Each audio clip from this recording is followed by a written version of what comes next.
आज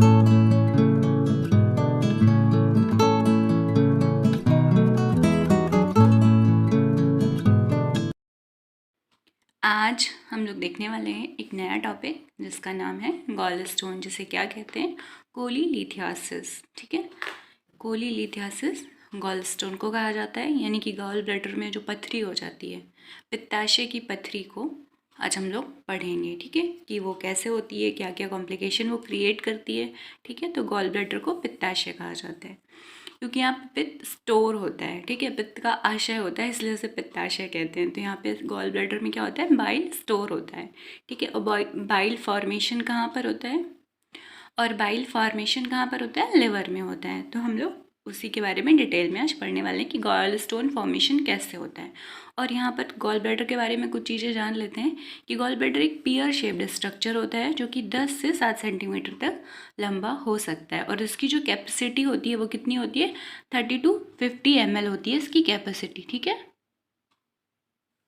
अब ये जो पूरा स्ट्रक्चर मैंने बनाया है इसे क्या कहते हैं, एक्स्ट्रा बिलियरी एपरेटस कहते हैं, क्योंकि बाइल फॉर्मेशन लिवर में होता है, उसके बाद यहाँ इस पैसेज के थ्रू गॉल स्टोन में जाता है और डाइजेशन में इम्पॉर्टेंट रोल प्ले करता है। ठीक है, फैट के डाइजेशन में। तो यहाँ पर क्या है, ये राइट हेपेटिक डक्ट है और ये लेफ्ट हेपेटिक डक्ट है। ये दोनों आएंगी, ज्वाइंट होंगी तो क्या बनाएंगी, कॉमन हेपेटिक डक्ट बनाएंगी। ठीक है, ये उसके बाद ये common hepatic duct gall bladder से कनेक्ट होगी। ये गॉल ब्लैडर है और इसकी डक्ट को जो सिर्फ गॉल ब्लैडर से जा रही है कॉमन हेपेटिक डक्ट में ज्वाइंट होगी। इस डक्ट को क्या कहेंगे, सिस्टिक डक्ट, यानी कि सिस्टिक डक्ट किसकी डक्ट हुई, गॉल ब्लैडर की। ठीक है, अब ये दोनों ज्वाइंट होके क्या बनाएंगी, कॉमन बाइल डक्ट। ठीक है, कॉमन बाइल डक्ट आगे आएगी और ये पैनक्रियाटिक डक्ट के साथ ज्वाइंट हो जाएगी और ये क्या बनाएगी, पेटोपैनक्रियाटिक एम्पुला, जो कि ड्यूडेनम में जाके ओपन हो जाता है। ठीक है, स्फिंक्टर ऑफ ओडाइक से। ठीक है, तो ये पूरा क्या हो गया, एक्स्ट्रा बिलियरी एपरेटस हो गया। ये इंपॉर्टेंट है क्योंकि कुछ कॉम्प्लिकेशंस इन डक्ट की होंगी जो गॉल ब्लैडर स्टोन फॉर्म करेंगी। ठीक है, मतलब जिनकी गॉल ब्लैडर स्टोन की वजह से जो कॉम्प्लिकेशन होंगी वो ज़्यादातर इन डक्ट्स की ही होंगी। इसलिए ये पता होना चाहिए आपको कि बाइल बन कहाँ रहा है, लिवर में बन रहा है। उसके लेफ्ट और राइट लोब से कहाँ आएगा, गॉल ब्लैडर में आएगा, स्टोर होगा, उसके बाद कंसंट्रेट होगा और वो फिर कहाँ जाएगा, पूरा इंटेस्टाइन में जाएगा, यानी कि ड्यूडेनम में जाएगा और उसके पैनक्रियाटिक एंजाइम के साथ मिलके। ठीक है,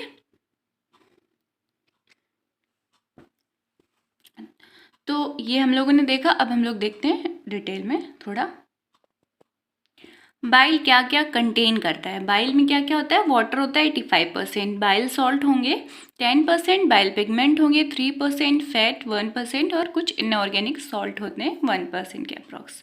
0.7 होती है एग्जैक्ट वैल्यू इसकी। तो ये क्या होता है, कंपोजिशन होता है बाइल का। ठीक है, अब बाइल क्या करता है, बाइल ग्रीनिश येलो सिक्रीशन होता है। कैसे कलर का होता है, ग्रीनिश येलो सिक्रीशन होता है। That is produced in the liver and store and concentrated in the gall bladder. तो गॉल ब्लैडर का काम मेनली क्या होता है, स्टोर करना, और स्टोर होता है तो वहाँ पर कंसंट्रेट हो जाता है बाइल।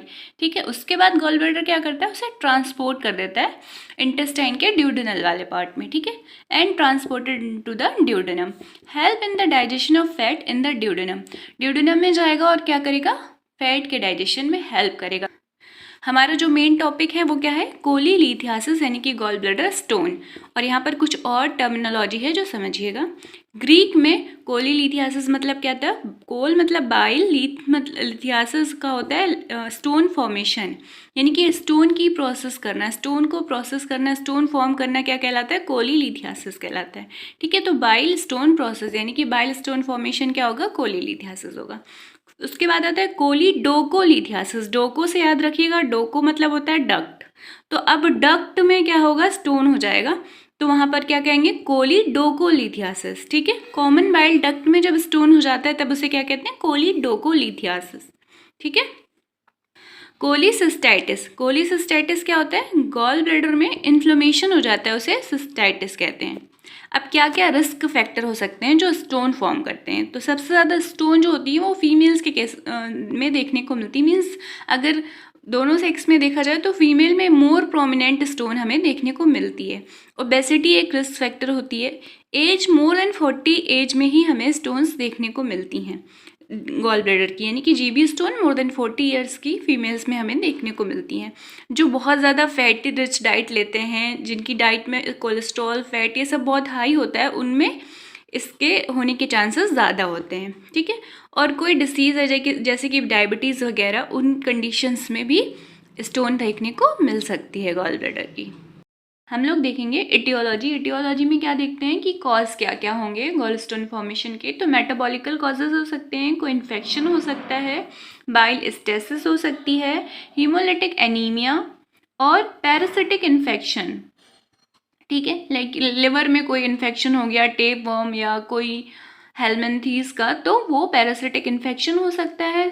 सेंट ट्राइड में क्या क्या कंडीशंस आएंगे? ट्राइड मीन्स 3 कंडीशन, एक तो गॉल स्टोन, एक डायवर्टिकुलोसिस ऑफ कोलन और एक हाइटस हर्निया। ये 3 कंडीशन सेंट ट्राइड फॉर्म करती हैं। ठीक है, डायबिटीज़, मेलाइटस, लिवर सोरोसिस ये भी एसोशिएट होती हैं गॉल स्टोन के साथ। ठीक है, टाइप ऑफ गॉल स्टोन, तो यहाँ पर हम लोग देखेंगे कि जो पथरी होती है गॉल ब्लैडर की वो कितने प्रकार की होती है। तो मेनली जो गॉल स्टोन की हम टाइप पढ़ने वाले हैं वो क्या है? एक तो मेनली कोलेस्ट्रॉल स्टोन होगा, यानी कि वो प्योर कोलेस्ट्रॉल का बना होगा। ठीक है, दूसरा आएगा पिगमेंटेड स्टोन। पिगमेंटेड स्टोन सब डिवाइड होंगे ब्लैक पिगमेंट और ब्राउन पिगमेंट में, और तीसरा जो होगा वो इन दोनों का मिक्स कॉम्बिनेशन देखने को मिल सकता है। तो ये 3 मेनली हम लोग पढ़ेंगे। तो पहला हम लोग देखते हैं डिटेल में। तो कोलेस्ट्रॉल स्टोन ज़्यादातर क्या होंगे? सिंगल होंगे, स्मूथ होंगे, हाँ, बट प्रेशर की वजह से कभी कभी ये रफ भी हो सकते हैं और कभी कभी ये मल्टीपल भी देखने को मिल सकते हैं। तो usually single and large in size, when multiple they are faceted, smooth और may be rough. Radiolucent in nature, मतलब रेडियो वेव्स इनसे पास हो जाएंगी, ये उसे रोकेंगे नहीं, रेडियो वेव्स इस स्टोन से पास कर जाएंगी। ठीक है, कंटेन क्रिस्टलाइन कोलेस्ट्रॉल मोनोहाइड्रेट। ठीक है, तो ये कोलेस्ट्रॉल मोनोहाइड्रेट के क्रिस्टल कंटेन करते हैं। दूसरा देखते हैं पिगमेंटेड स्टोन। तो पिगमेंटेड स्टोन सब डिवाइड हो जाते हैं ब्लैक पिगमेंटेड स्टोन और ब्राउन पिगमेंटेड स्टोन में। ठीक है, ब्लैक और ब्राउन ये इनके कलर पिगमेंट के बेसिस पे आते हैं। ठीक है, तो कौन सा पिगमेंट ये कंटेन कर रहे हैं उसके बेसिस पे ये कलर देते हैं। तो जो पिगमेंटेड स्टोन होंगे इसमें बाइलोरुबिन और कैल्शियम सॉल्ट दोनों में हमें देखने को मिलेगा। ठीक है, पर ब्लैक में कौन सा होगा? कैल्शियम बाइलोरुबिन। कैल्शियम कार्बोनेट जो है वो हमें ब्लैक में देखने को मिलेगा, बट ब्राउन में हमें देखने को नहीं मिलेगा। ठीक है, तो यहाँ पर इंपॉर्टेंट क्या है कि कैल्शियम कार्बोनेट हमें ब्लैक में देखने को मिलेगा, बट ब्राउन में देखने को हमें नहीं मिलेगा। ठीक है, कैल्शियम बाइलोरुबिनेट दोनों में देखने को मिलेगा। कोलेस्ट्रॉल में इसमें जो होगा अमाउंट जो होगा वो लेस होगा, इसमें थोड़ा ज़्यादा होगा कोलेस्ट्रॉल का अमाउंट। बट यहाँ पर क्या होगा? Calcium soaps of fatty acid, but यहाँ पर क्या होगा? Calcium carbonate. ठीक है, स्टोन और ब्राउन स्टोन के बारे में थोड़ा डिटेल में देखते हैं। तो यहाँ पर ब्राउन स्टोन और ब्लैक स्टोन का फॉर्म होंगे, ये फॉर्म होंगे स्टेराइल बाइल से, यानी कि यहाँ पर बाइल में कोई भी इन्फेक्शन नहीं है। बट ब्राउन स्टोन फॉर्म होंगे तब वहाँ पर कोई ना कोई इन्फेक्शन प्रेजेंट होगा। ठीक है, ये क्या कंटेन करेंगे? ये कंटेन करेंगे कैल्शियम फॉस्फेट, कैल्शियम कार्बोनेट, ठीक है, और पिगमेंटेड पॉलीमर। यहाँ पर क्या कंटेन होगा? यहाँ पर जो होगा calcium soaps of fatty acid और कोलेस्ट्रॉल होगा। ठीक है, यानी कि ब्लैक में क्या होगा? Bile stasis enhance the precipitation of these pigment और फ्रॉम ब्लैक स्टोन। यहाँ पर क्या हो रहा है? बाइल की स्टेसिस हो रही है, बट ये स्टेराइल बाइल है ब्राउन में, सॉरी ब्लैक में ये स्टेराइल बाइल है, और यहाँ पर ब्राउन में क्या है? इन्फेक्टेड यानी कि सेप्टिक कंडीशन है। यहाँ पर भी बाइल स्टेसिस होगी जो कि क्या करेगी? प्रेसिपिटाइजेशन को इन्हेंस कर देगी। ठीक है, और इसमें जो कॉम्बिनेशन है वही क्या करेंगे? स्टोन फॉर्म कर देंगे। Radio OPEC in the nature, multiple in number and smaller in size. Radio OPEC means ये अपने अंदर से रेडियो वेव्स को पास नहीं होने देंगे। ये जो होते हैं ये रेडियो लूसेंट होते हैं, क्योंकि यहाँ पर कोलेस्ट्रॉल थोड़ा ज़्यादा अमाउंट में प्रेजेंट होता है। ठीक है, और ये भी मल्टीपल नंबर होंगे, स्मॉल साइज होंगे, सॉफ्ट और ग्रीसी होंगे ये, और ये इनके कंपेरेटिवली जो ब्लैक स्टोन होंगे वो थोड़ा रफ होंगे। अब आते हैं मिक्स स्टोन को देखते हैं। तो ज़्यादातर कंडीशंस में देखने को मिलते हैं हमें मिक्स्ड स्टोन। ये 80% ऑफ गॉल स्टोन में जो होता है वो मिक्स्ड स्टोन हमें देखने को मिलता है। ठीक है, they are multiple small in size faceted by mutual pressure. ठीक है, they contain alternating layers of the cholesterol and pigment. तो ये दोनों क्या है? पिगमेंटेड वाले हैं, और कोलेस्ट्रॉल वाला स्टोन जो टाइप ऑफ कोलेस्ट्रॉल स्टोन देखा था वो प्योर कोलेस्ट्रॉल है, और मिक्स में क्या है? अल्टरनेटिंग लेयर्स है कोलेस्ट्रॉल और पिगमेंट्स की। ठीक है, तो पैथो पैथोफिजियोलॉजी देखते हैं। डिक्रीज बाइल एसिड सिंथेसिस, तो increase cholesterol synthesis in the liver, then super saturation of bile with the cholesterol, then precipitate and form the gallstone. इस तरीके से गॉलस्टोन फॉर्म होते हैं। क्लिनिकल फीचर देखते हैं। क्लिनिकल फीचर में क्या क्या देखने को मिलेगा? बिलियरी कोलिक, ठीक है, episodic and severe pain in primarily epigastrium region में मेनली हमें पेन देखने को मिलेगा बाइल स्टोन की कंडीशन में, और वो कभी कभी राइट स्कैपुला में रेडिएट करेगा, ठीक है। तो बिलियरी कोलिक देखने को मिलेगा। एपिसोडिक पेन होता है, यानी कि अचानक से उठता है बार बार और वो ठीक हो जाता है, और जो पेन का ड्यूरेशन होता है वो 15 मिनट से 3-4 घंटे तक का हो सकता है, ठीक है। डिस्पेप्सिया देखने को मिलेगा, indigestion, nausea, vomiting, pain lost more than few hour, कुछ घंटे बाद पेन चला जाता है। 80% of people have silent gallstone, means कोई सिम्टम हमें देखने को नहीं मिलेगा। दे डोंट एक्सपीरियंस पेन, ठीक है। कॉम्प्लिकेशन क्या क्या क्रिएट कर सकती हैं गॉलस्टोन से, क्या क्या कॉम्प्लिकेशन आता है? एक तो साइलेंट स्टोन है तो कुछ पता ही नहीं चलेगा, कि ऑब्स्ट्रक्शन भी वो क्रिएट कर रही होगी तो पता ही नहीं चलेगा, क्योंकि उसे पेन या कोई सिम्टम्स देखने को हमें नहीं मिलेंगे, या सिम्टम साइन कुछ भी देखने को नहीं मिलेंगे। फ्लैट्यूलेंट डिस्पेप्सिया होगा। एक्यूट कोलिसिस्टेटिस मीन्स गॉल ब्लैडर में इन्फ्लेमेशन क्रिएट कर देगा। क्रोनिक कोलिसिस्टेटिस, ठीक है, जब ये धीरे धीरे एक्यूट है, अब ये ट्रीट नहीं होगा तो क्या हो जाएगा? ये क्रोनिक हो जाएगा। क्रोनिक होने की वजह से क्या होगा? एम्पाइमा ऑफ गॉल ब्लैडर, यानी कि पस फॉर्मेशन होने लगेगा, परफोरेशन कॉज हो सकता है, वहाँ पर कार्सिनोमा ऑफ गॉल ब्लैडर भी हो सकता है। मिजरीज सिंड्रोम, इसमें क्या होता है? इसमें जो होता है वो कॉमन बाइल डक्ट जो होती है उसमें ऑब्स्ट्रक्शन आ जाता है, उसके साथ साथ गॉल ब्लैडर का उसके एडजेसेंट ऑर्गन के साथ क्या होता है? फिस्टुला फॉर्म होता है, तो उसे ही क्या कहते हैं? मिजरीज सिंड्रोम कहते हैं। ऑब्स्ट्रक्टिव जॉइंटिस कॉज करेगा और एक्यूट इंटेस्टाइनल ऑब्स्ट्रक्शन कॉज कर सकता है। तो ये सब क्या है? कॉम्प्लिकेशन है।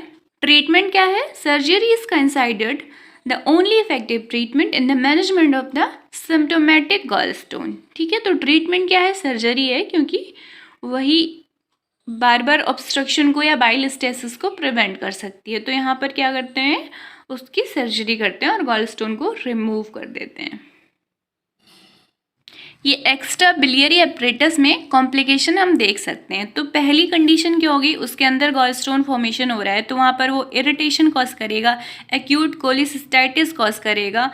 एक्यूट कोलिसिस्टाइटिस मीन्स इन्फ्लेमेशन होगा। उसके बाद अगर वो एक्यूट ट्रीट नहीं की गई तो वो क्रोनिक में कन्वर्ट हो जाएगी। ये सिस्टिक मतलब सिस्टिक डक्ट को ऑब्स्ट्रक्ट कर सकता है, तो यहाँ पर एक ये कंडीशन हो जाएगी। फिर यहाँ पर बहुत ज़्यादा कंसंट्रेशन हो जाएगा, तो वो भी क्या करेगा? इरिटेशन और सिस्टाइटिस कॉज करने लगेगा। उसके बाद क्या होगा? अगर ये यहाँ से रिमूव होके इस कॉमन बाइल डक्ट में आ गई तो यहाँ पर ऑब्स्ट्रक्शन क्रिएट करेगी, तो ये एंजाइम्स नहीं जा पाएंगे जीआईटी में, और यहाँ पर क्या होगा?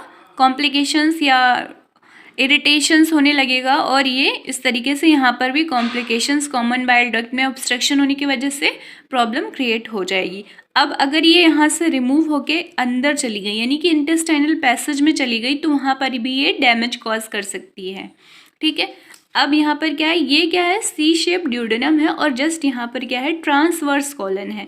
अगर यहाँ पर इरिटेशन कंटिन्यू रहा तो क्या करेंगे? एम्पाइमा फॉर्मेशन हुआ, इरिटेशन हुआ, एक्यूट और क्रोनिक सिस्टाइटिस फॉर्म हो गई। उसके बाद क्या होगा? मिजरी सिंड्रोम में क्या होता है? कॉमन बाइल डक्ट में ऑब्स्ट्रक्शन हो जाता है, और साथ ही साथ क्या होता है? ये जो होते हैं ये फिस्टुला फॉर्म कर लेते हैं, गॉल ब्लैडर ड्यूडेनम के साथ या ट्रांसवर्स कोलन के साथ फिस्टुला फॉर्म कर लेता है। फिस्टुला क्या होता है? एक ट्यूब लाइक स्ट्रक्चर फॉर्म हो जाता है दो एडजेसेंट ऑर्गन के बीच, ठीक है, और वो एक का कंटेंट दूसरे में ट्रांसफ़र करता है, तो उसे ही क्या कहते हैं? फिस्टुला। मीन्स कनेक्शन फॉर्म हो जाता है, एक एबनॉर्मल कनेक्शन होता है फिस्टुला हमेशा। एबनॉर्मल कनेक्शन जब फॉर्म हो जाए तब उसे क्या कहते हैं? फिस्टुला। तो ये क्या हो गया? गॉल ब्लैडर की स्टोन कंप्लीट हो गई। वीडियो पसंद आया हो तो लाइक शेयर सब्सक्राइब करें। कुछ पूछना हो तो कमेंट करके पूछ सकते हैं। Thanks for watching and bye bye.